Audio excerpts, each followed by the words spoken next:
أعوذ بالله من الشيطان الرجيم. بسم الله الرحمن الرحيم. هو الذي أنزل عليك الكتاب منه آيات محكمات هن أم الكتاب وأخر متشابهات فأما الذين في قلوبهم زيغ فيتبعون ما تشابه منه ابتغاء الفتنة وابتغاء تأويله وما يعلم تأويله إلا الله والراسخون في العلم يقولون آمنا به كل من عند ربنا وما يذكر إلا أولو الألباب هو الذي وہی ذات ہے اتارا جس نے تم پر کتاب کو منہ اس میں آیات محکمات محکم آیات ہیں ہن ام الکتاب وہ کتاب کی ماں ہیں وَأُخَرُ مُتَشَابِهَاتٌ دوسری متشابہات فَأَمَّا الَّذِينَ بہرحال وہ لوگ جن کے دلوں میں زیغ کجروی فَيَتَّبِعُونَ مَا تَشَابَهَ پس وہ پیچھے لگتے ہیں وہ جو مشتبہ ہے تلاش کرتے ہیں الفتنہ کی گمراہی کو وابتغاء تاویلہ اور تلاش کرتے ہیں اس کی تاویلیں وما یعلم تأویلہ نہیں جانتا اس کی تاویل الا اللہ مگر اللہ والراسخون فی العلم اور پختہ علم والے یقولون آمنا بھی کہتے ہیں ایمان لے اس پر کل من عند ربنا یہ سب ہمارے رب کی طرف سے ہے وما يذكر الا اولو الالباب اور نہیں نصیحت حاصل کرتے مگر عقل مند لوگ قرآن پاک کے اندر دو قسم کی آیات ہے ایک محکم ایک متشابہ محکم آیات وہ ہے جن کا مفہوم واضح ہے معانی واضح ہے تشریح واضح ہے کھلی ہے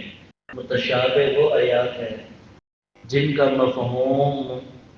واضح نہیں بعض وہ آیتیں جن کا مفہوم واضح ہے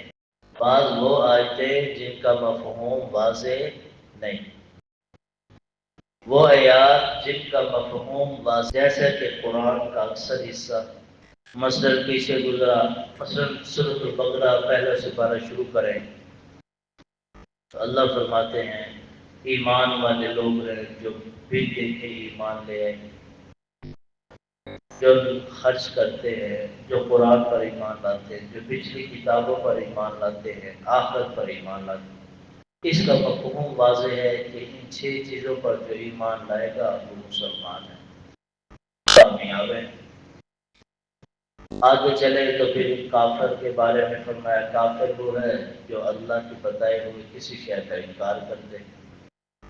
پھر آگے چل کے منافقین کا ذکر ہے منافق وہ ہے جو اندر سے کچھ ہو باہر سے کچھ ہو پھر اس کے عذاب کا ذکر ہے یہ ہے محکم آیا یعنی معنی اور مفہوم سب کچھ واضح ہے اور دوسری آیات وہ ہے جن کا مفہوم واضح نہیں جیسے الف لام میم صاد الف لام را پورے قرآن کی صورتوں کے شروع میں جن میں یہ نورانی کہتے کہ تیسری ترتیب ہے الف لام میم صاد الف لام را کاف یا عین صاد طه طاسین یاسین یہ ایسے الفاظ ہیں جن کا مفہوم واضح نہیں جن کا مفہوم قیامت کے دن اللہ بتائے انہیں کہتے ہیں متشابہ آیات یا جیسے قرآن میں ہے وسع کرسیہ السماوات، اللہ کی کرسی وسیع ہے، کتنی بڑی ہے، کیسی ہوگی، کیا ہوگا، اللہ جانتا۔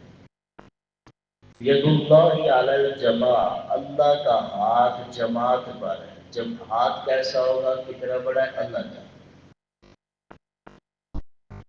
اب اس کا مفہوم چھپا ہوا ہے،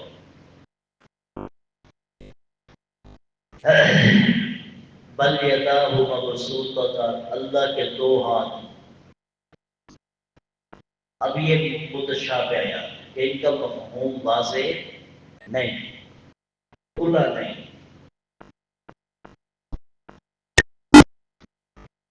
تو فرمایا،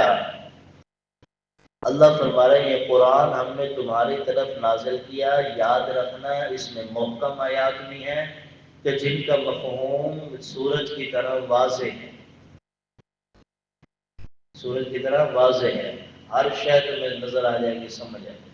لیکن بعض آیات ان میں اللہ فرما رہے ہیں متشابہات بھی ہیں کہ جن کا مفہوم واضح نہیں، جیسے دجال کے بارے میں قرآن میں آیات ہیں، ان کا مفہوم واضح نہیں۔ قیامت کے بارے میں آیات ہیں، مفہوم واضح نہیں۔ ایک تو یہ ہے کہ قیامت ہوگی، دوسرا یہ ہے پل صراط ہوگی، بال سے زیادہ بڑی، تلوار سے زیادہ تیز۔ اب یہ چیزیں ایسی ہیں جو سمجھ میں نہیں آتی، جو قیامت کے دن پتہ لگے گی۔ اللہ فرمانے بعض آیات ایسی ہیں جو تمہیں سمجھ آ جائیں گی اور بعض متشابہ ہیں۔ فَأَمَّا الَّذِينَ، اب اللہ فرما رہے ہیں لوگوں میں بھی بات دو قسم کے لوگ ہیں۔ ایک وہ لوگ ہیں جو قرآن پر صحیح معنی میں ایمان لے آئے، دوسرے وہ لوگ ہیں جن کے دلوں میں منافقت ہے، جن کے دماغوں میں منافقت ہے، جن کے ذہنوں میں منافقت ہے، جن کا کام ہے کاروبار، قرآن کاروبار، پڑھانا ہے، بیان کرنا ہے، کاروبار ہے، فن ہے۔ اب اللہ فرما رہا ہے جن کے دلوں میں یہ ٹیڑھا پن ہے، تجربی ہے، محض قرآن سمجھانا نہیں بلکہ پیسہ کمانا ہے، اللہ فرما رہے ہیں وہ محکم آیات کو چھوڑتے ہیں جن کے مفہوم واضح ہیں، ان میں لگیں گے جو متشابہ آیات ہیں، ان کی تہ میں، ان کی ٹوہ میں لگے گے۔ کوئی اللہ کے ہاتھ ہے، پیسے ہوں گے، ان میں لگ جائیں گے بس۔ الف لام میم، الف لام میم کا ان کا مفہوم، ان کا ترجمہ اس کے ٹوہ میں لگ جائیں گے۔ فَيَتَّبِعُونَ مَا تَشَابَهَ مِنْهُ، اب وہ جن آیات کے مفہوم واضح ہیں ان کو لیتے نہیں، جیسے نماز کا حکم ہے واضح ہے، زکوٰۃ کا حکم ہے واضح ہے، حج کا حکم ہے واضح ہے، روزے کا حکم ہے واضح ہے۔ یہ ایسی چیزیں ہیں کہ جو واضح ہیں، یہ عمل کرتے نہیں، نہ نماز، نہ روزہ، نہ حج، نہ زکوٰۃ۔ جو متشابہات ہیں بس اپنے بیانوں میں، اپنے سمجھانے میں، فرمایا اس کی ٹوہ میں لگے رہیں گے۔ بھئی ایسے کیوں ہے، اللہ کے دو ہاتھ ہیں، ایسے کیوں ہے، یہ ہے تو وہ ہے۔ اصل اللہ فرما رہے ہیں ان کا مقصد کیا ہوتا ہے کہ محکم آیات کو چھوڑ کے متشابہ آیات میں لگنا۔ اللہ فرما رہے ہیں اصل اس سے مقصود ان کا ہوتا ہے کہ ہم کسی طریقے فتنہ، گمراہی کو پھیلا دیں۔ ابتغاء الفتنہ، ہم کیا کریں، گمراہی کو پھیلائیں، فتنے کو پھیلائیں، لوگوں میں افراتفری پھیل جائے، جس سے جو قرآن کی اصل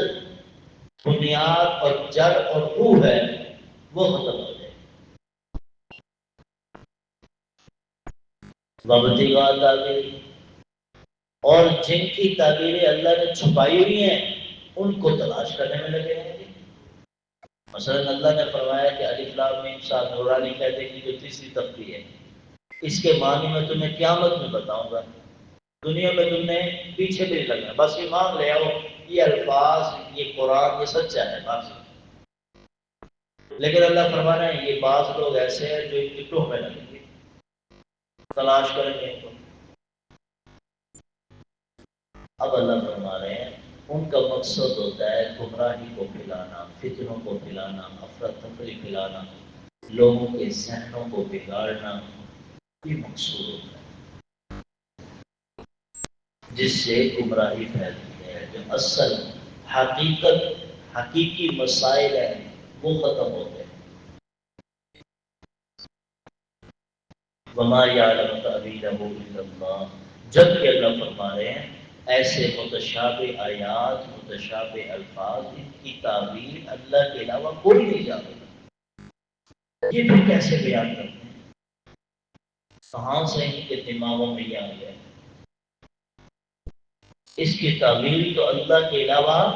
کوئی نہیں جانتا۔ یہ کیسے بیان کر رہے ہیں؟ یہ کیسے اللہ کے ہاتھ، اللہ کی کرسی،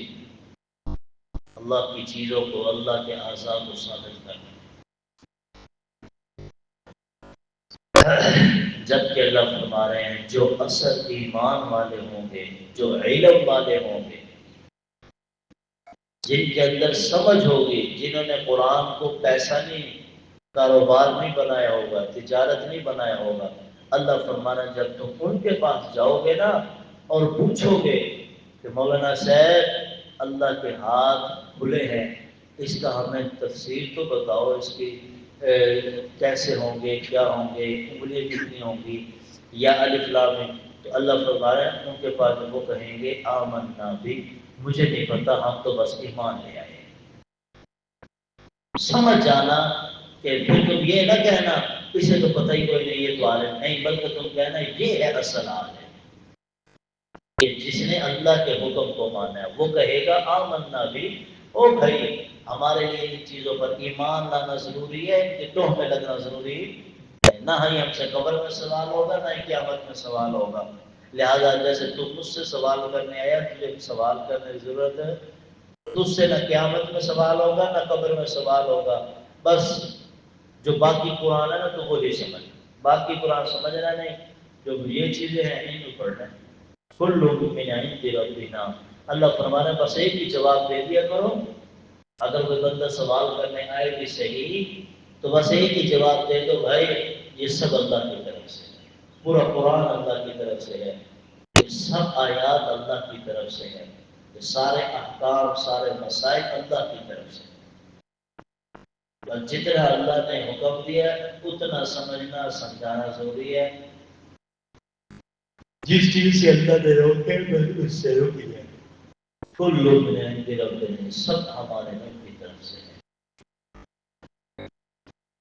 وما يذكر الا اولو الالباب، اللہ فرما رہے ہیں ان آیات پر، ان آیات سے، اس قرآن سے صرف عقل مند لوگ نصیحت حاصل کریں، بے وقوف لوگ اس قرآن سے نصیحت حاصل، وہ تو بلکہ اس قرآن کو گمراہی کا، فتنوں کے پھیلانے کا ذریعہ بنتے ہیں، لوگوں کو گمراہ کرنے کا ذریعہ بنتے ہیں۔ عقل مند جس کے اندر عقل سلیم ہوگی وہ اس قرآن کی ایک آیت کو لے کر نصیحت حاصل کرے، قرآن کو پھیلائے گا، کتنے میں پھیلائے گا؟ الحمدللہ رب العالمین، اللهم اكفنا بحلالك عن حرامك واغننا بفضلك عمن سواك۔ اے میرے مولا تو ہمیں معاف فرما، اس جمعہ کی برکت سے تو ہمیں معاف فرما، یا اللہ پاک، یا ذو الجلال والاکرام، اے اللہ سال کا پہلا دن ہے، پچھلی جتنی زندگی گزری، جتنا پچھلا 1446 سال گزرا، اس میں ضرور کمیاں کوتاہیاں ہوں گی، تو معاف فرما۔ اللہ بڑی حرام خوری کی ہیں، بڑے جھوٹ بولے، بڑا تجھے ناراض کیا، تو معاف کر دے، یا اللہ آئندہ سال ہمارے لیے رحمت کا ذریعہ بنا، خوشیوں کا سال بنانا، رحمت کا سال بنانا، خوشیوں کا سال بنانا، اے میرے مولا پورا سال ہمارے لیے آسانیاں پیدا فرما، ہر طرح کی مشکلیں دور فرما دے، ہر طرح کی تکالیف دور فرما دے، مولا کریم آنے والا سال جو آج سے شروع ہوا، یا اللہ یا ذوالجلال والاکرام ہر طرح کی پریشانی سے بچا، ہر طرح کی پریشانی سے بچا، اس درس قرآن کی برکت سے ہر طرح کی مشکل کو آسانی میں تبدیل فرما۔ سال کا آغاز تیرے کلام سے کیا، تیرے قرآن سے کیا، تو یا اللہ پاک اس کو قبول کرنا، اس کے اثرات پورا سال دکھانا، اس کے اثرات پورا سال دکھانا۔